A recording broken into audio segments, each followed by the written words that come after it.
So talking about reinventing, innovation, the businesses you're going into at the moment, what are they asking for in terms of tech? Where are they taking things forward and you're sort of helping them to develop? I think the number one thing that clients are speaking to us about at the moment is voice.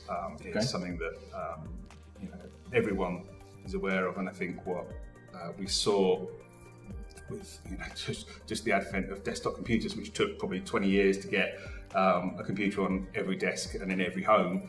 Social took 10 years to actually deliver kind of mass penetration. Actually, with voice, you're seeing it 2 years for mass adoption, being fueled by big players like Amazon and Google, and you're seeing 1.5 billion voice-enabled devices. Everyone's got a mobile phone. Everyone can see all the apps are being updated and voice-enabled. You've got smart speakers being subsidised by the big players, so they can actually be put into homes, and then they've got a pipeline into e-com and search and all of those things.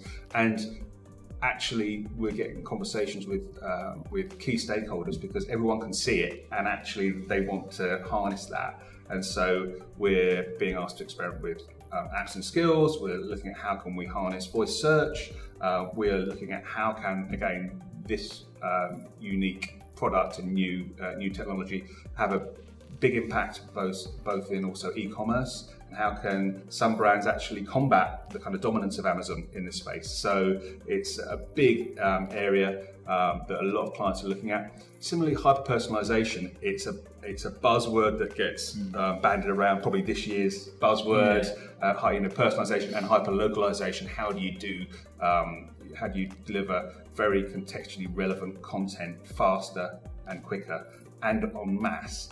And I think that there's been some interesting experiments by brands. There's very interesting companies doing stuff, but it's probably, I think, to actually get something meaningful for consumers, probably about 18 months away from actually it being there, the model being there, and actually being able to create really interesting content that actually delivers a really unique, valuable experience to consumers.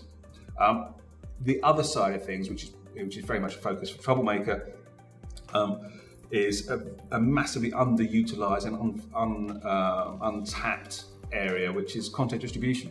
The explosion of content, it's everything, it's everywhere, not just in media, but it's amazing the level of investment and focus on the production of content and the concept of content, but actually the means of getting it in front of consumers, and actually consumers engaging with it properly and watching it fully is actually massively untapped, and that's an area that clients continue to and have consistently engaged myself and my businesses that I've been involved with to actually how do we get our content in front of people and in the hands of people really relevant. And if you can harness that route to market, then that's kind of eureka and the gold, really. So that's a key piece for clients to understand. How do you do that rather than just buy a load of media on the likes of YouTube and pre-roll and people watch 5 seconds of it? Actually, how do you meaningfully put this content in front of consumers and then get a action off the back of it that's meaningful for business?